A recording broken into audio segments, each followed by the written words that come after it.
Bonjour à tous, on se retrouve aujourd'hui le dimanche 21 mai 2023 pour la préparation de cette semaine de trading. On va commencer naturellement par regarder un petit peu ce qui s'est passé sur la crypto Bublesmap. Donc on a eu de très belles bulles cette semaine, notamment RNDR qu'on peut voir tout de suite, presque plus 33%. Ça fait quand même beaucoup sur une semaine. On a aussi le masque qui nous a fait de belles performances, mais il y en a d'autres. On a pas mal de cryptos qui ont fait à peu près entre plus 10 et plus 15%. Le LTC, le Inge, le SNX, le LDO, le CFX, Kava, tout ça c'est des belles performances. Alors malgré tout, on a quand même quelques cryptos qui nous ont fait des retracements, notamment quelques grosses cryptos. Je pense notamment à Solana, à moins 3.6, l'Atom à moins 4, le EGLD à moins 4 également.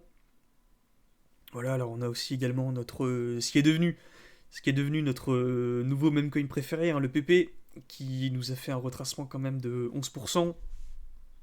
Mais bon, alors c'est pas tellement grave puisque bon, c'est un même coin, on s'y attend, et si on regarde ce qui s'est passé sur le mois, bon, on est quand même déjà à plus 440%, donc faire un petit retracement de 10%, ça va, on peut supporter ça. On peut supporter ça. Alors au programme d'aujourd'hui, qu'est-ce qu'on va avoir? On va déjà regarder un petit peu ce qui se passe du côté de la finance institutionnelle, on va aller voir, on va aller checker les news importantes. On va ensuite aller voir nos indicateurs de risque, il se passe quelque chose de très intéressant. Donc le dollar, on va regarder un petit peu les obligations. On ira voir le Nasdaq aussi, très important. Il vient de se passer des choses. Et ensuite, on retournera sur des indicateurs qui sont un petit peu plus orientés sur les cryptos.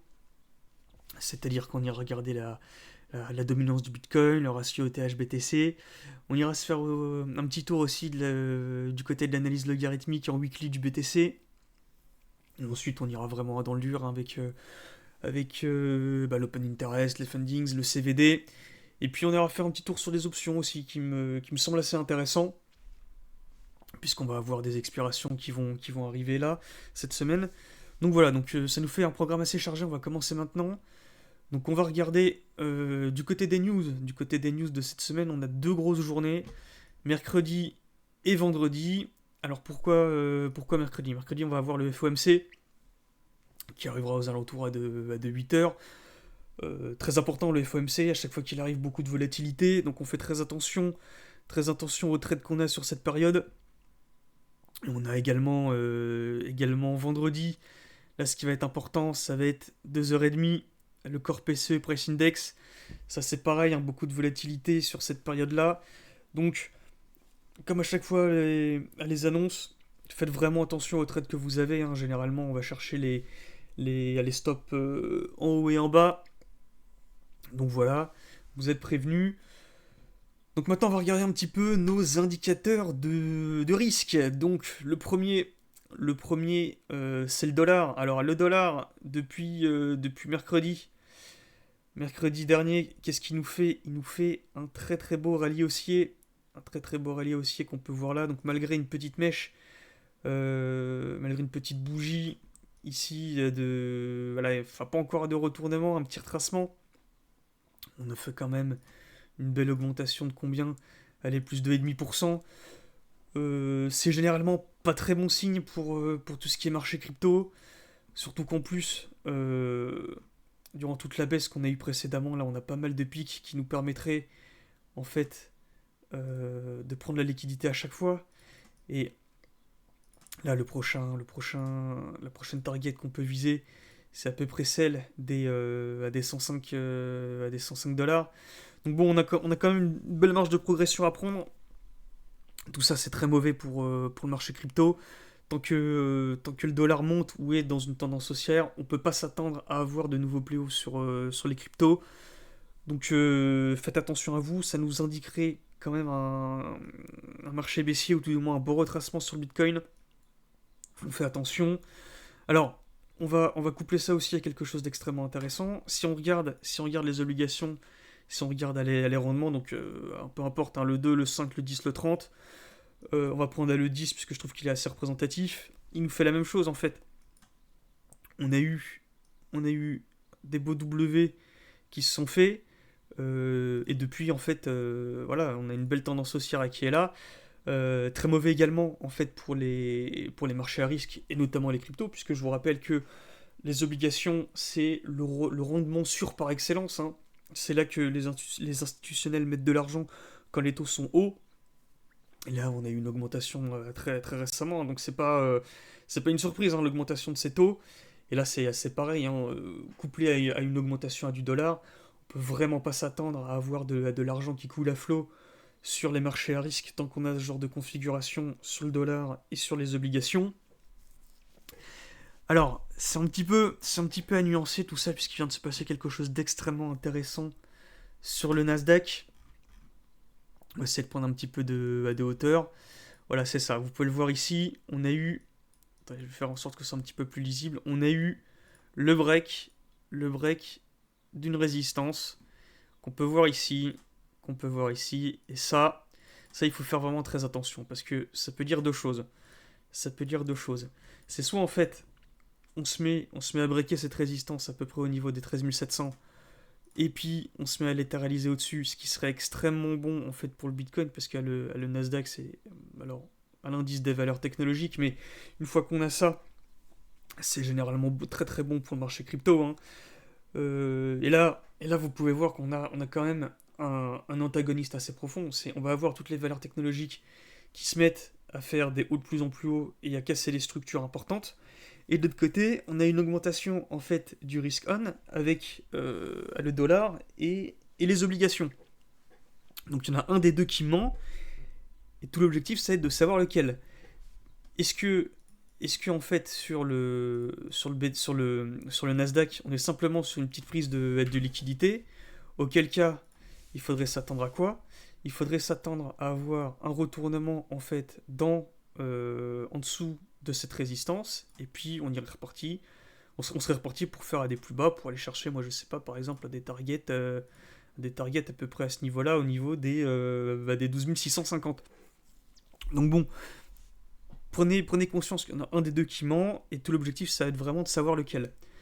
Bon, alors ça c'est pour du côté de la finance institutionnelle. On va regarder maintenant un petit peu ce qu'on a du côté des indicateurs un petit peu plus orientés vers les cryptos, et notamment quoi? Notamment la dominance du Bitcoin. Alors, concernant la dominance du Bitcoin, donc on se retrouve sur une résistance historique, hein, qui a lieu depuis mai 2021 quand même. Et à chaque fois en fait qu'on se situe sur le top là et qu'on commence à redescendre, c'est généralement un signe que l'argent va couler sur les altcoins. Donc c'est très intéressant, et ça nous demande de faire des efforts pour trouver des altcoins qui potentiellement peuvent exploser. Et si on y arrive, c'est le vrai jackpot, hein. Alors on surveille également la capitalisation totale des stablecoins. Il ne faut pas qu'elle baisse. Il ne faut pas qu'elle baisse en même temps. Mais bon, là on peut voir si on se met plutôt en daily qu'on est en train de perdre du momentum, hein, sur cette structure, et potentiellement on pourrait s'attendre à faire des plus bas et reprendre une tendance baissière sur cette dominance qui serait extrêmement bon pour les altcoins, hein. Euh, donc bon, ça c'est pour regarder la dominance. Maintenant, quand on regarde un petit peu ce qui se passe sur le THBTC, alors le THBTC est toujours intéressant de regarder puisque ça nous indique un petit peu la force, hein, des altcoins qui peut être représentée par sur l'Ethereum par rapport au BTC. Bon, là on va pas se mentir, on est quand même sur une belle structure, une belle tendance baissière. Une belle tendance baissière. Alors, néanmoins on peut voir qu'on est venu récupérer toute la liquidité qui se trouvait à peu près ici, dans cette zone-là. Et généralement, quand on a ce genre de configuration, ce qui se passe, c'est que... Attendez, je vous la dessine, c'est que on est prêt pour refaire une structure haussière. D'autant plus que là, on a dessiné un beau W dans cette zone de liquidité. Donc moi là, ça ne m'étonnerait pas que si on a une baisse de la dominance du Bitcoin et qu'on arrive à péter cette structure-là, cette ligne de tendance, on puisse recommencer à faire des hauts de plus en plus hauts, ce qui serait également absolument exceptionnel pour les altcoins. Donc euh, à surveiller si on arrive à faire un breakout sur cette ligne de tendance. Donc voilà. Alors maintenant, si on jette un petit coup d'œil au niveau du BTC en logarithmique weekly, ce qu'on peut voir, c'est que toute la structure dans laquelle on est depuis un an, en fait, elle ressemble énormément à celle qu'il y a eu avant le rallye haussier de septembre-octobre 2020. Voilà, je vous les mets. On peut les voir ici. Alors, pourquoi est-ce que c'est similaire? C'est parce que, en fait, on a eu une petite montée des deux côtés, où on s'est un petit peu calmé sur une prise de liquidité,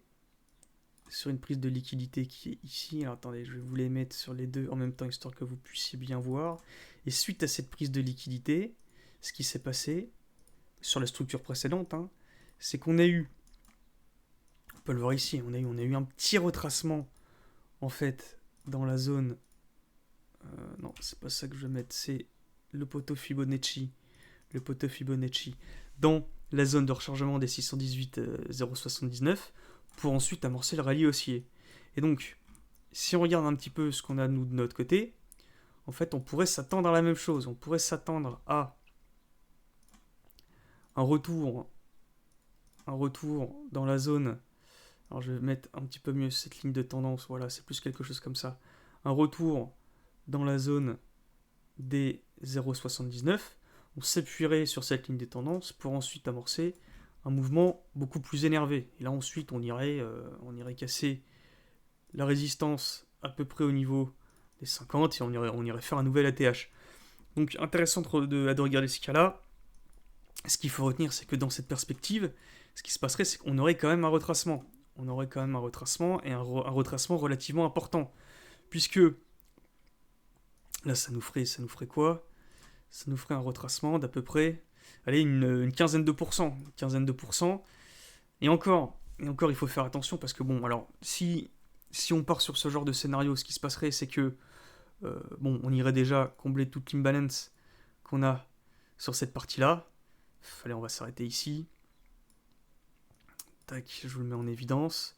Imbalance, mais ce qu'il faut faire attention, c'est que sur le contrat à terme, donc c'est le contrat qu'utilisent les institutionnels pour acheter du Bitcoin, on a quand même un très beau gap qui est ici. Donc ça m'étonnerait pas qu'avant de faire le rallye haussier, on irait, je me suis trompé, on irait refermer ce gap. Auquel cas,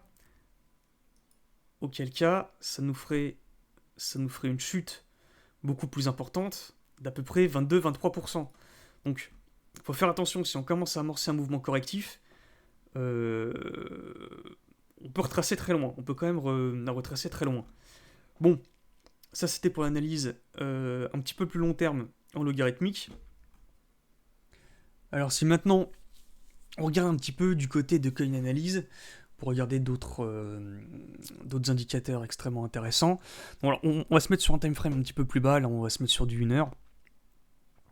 Comme on voit, on peut voir l'annonce du discours qui est eu le 19, le discours de Powell. On a eu une belle phase de latéralisation avant et après, sauf que la différence entre les deux, c'est que on a eu une augmentation en fait de l'open interest. Alors je vais grossir un petit peu avant le discours. Pendant le discours, on va chasser en haut et en bas. Donc là, là ça sentait le désespoir et en fait ça s'est vu derrière puisqu'on a eu une très belle baisse de l'open interest après le discours. Preuve de la démotivation. Par contre, ce qui s'est passé après, c'est qu'on a eu une augmentation de l'open interest qui a permis en fait cette petite hausse qu'on a eue ici. Alors, on pouvait s'attendre à ce qu'elle s'arrête à un moment celle-là, puisque pourquoi? Qu'est-ce qu'on a? On a eu sur cette hausse-là augmentation en fait du CVD sur le PERP, mais pas sur le spot. Donc en général, quand on a ce genre de choses, c'est généralement une prise de liquidité pour aller un petit peu plus bas. Si on regarde le BTC pour comparer ça, alors on va se mettre en 1 heure. Si on se met en 1 heure, ce que ça voudrait dire, c'est que en fait, on est allé chercher des liquidités dans cette zone-là. Non, pas de l'imbalance, liquidité. Tac. Et là, en fait, on s'est positionné un petit peu à la hausse. Et là, on irait faire à des plus bas. Tac, tac, tac. Pour continuer la baisse qu'on a eue depuis la fin du biseau à début mai.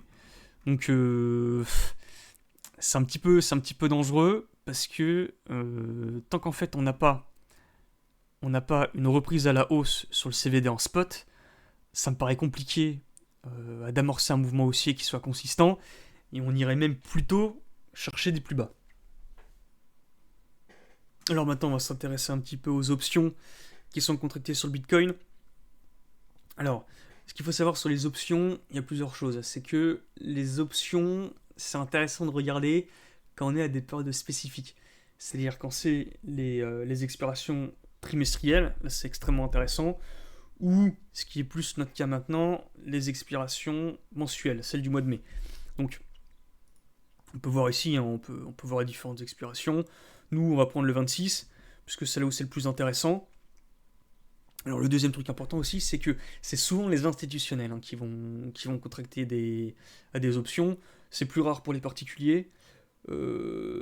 Néanmoins, ce qu'il faut savoir, c'est que les vendeurs d'options, eux, ils ont quand même plutôt intérêt à essayer de piéger tous les mecs qui en prennent. Donc, pour ça, on calcule le max pain. C'est le prix où il y a le plus de contracteurs d'options qui se font avoir.